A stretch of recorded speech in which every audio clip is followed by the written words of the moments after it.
Sim, a alíquota é apenas um dos elementos que compõem o aspecto quantitativo do fato gerador, isto é, do tributo. Né? Então, você tem a base de cálculo sobre a qual aplica-se a alíquota.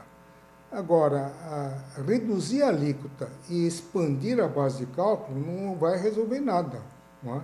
Às vezes vai piorar, como no caso do IPTU.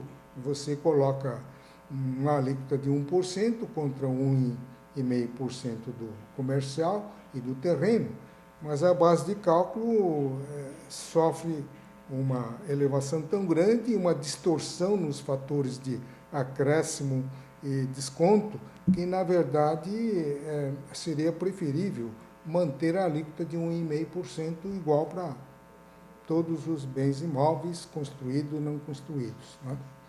Então, a redução da alíquota tem sido usada como técnica para encobrir, digamos assim, o aumento subreptício do tributo. Né?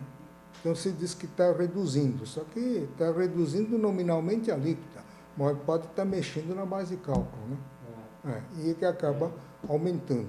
Aliás, nós temos várias reformas que foram feitas para simplificar e reduzir e que redundaram num aumento expressivo da arrecadação tributária.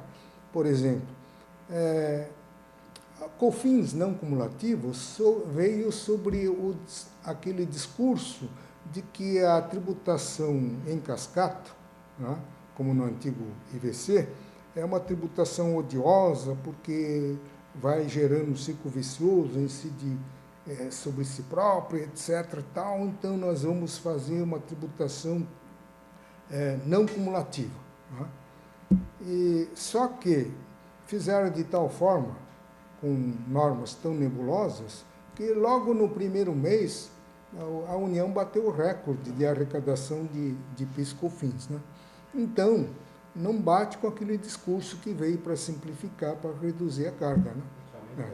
Eu prefiro ficar com uma carga de 20 com tributação cascateada do que ficar com uma tributação de 50 sem cascata. Né?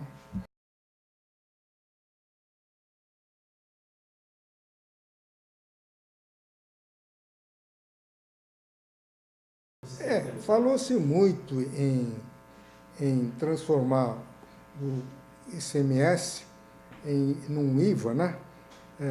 Na PEC 233 de 2008, estava previsto esse tal de substituição do ICMS pelo IVA. É uma reforma que seria boa, só que não é viável do ponto de vista político por conta da resistência dos estados e municípios. Então, o maior problema do ICMS é a guerra tributária que surge em função do efeito econômico do imposto em todo o território nacional.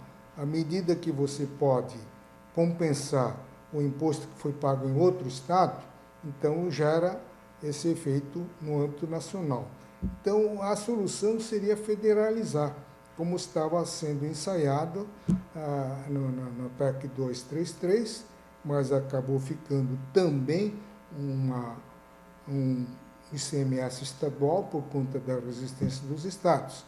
Mas, para acabar com a guerra tributária, eles sugeriram uma mudança no critério de tributação. Em vez de tributar no destino, seria no final. Só que por um regime de transição de 16 anos, em que a alíquota de 18% na origem ia baixando gradativamente até chegar, ao cabo de 16 anos, a 2%.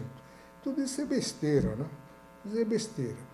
O certo seria federalizar esse tributo e ficar com a competência legislativa exclusiva da União e os estados receberem o produto da arrecadação por critérios de partilhas, né, como se faz a participação no produto de arrecadação hoje do imposto de renda e do IPI. Mas os estados preferem ter o seu próprio poder tributário, ainda que gastando bastante com a fiscalização e arrecadação, do que receber da União um produto uma parcela desse imposto livre de quaisquer encargos, né? Então fica complicado, né? Por que eles querem isso? Porque eles querem usar o tributo como instrumento de política governamental, né? Ou seja, fomentar a guerra tributária para atrair mais investimento para o seu Estado.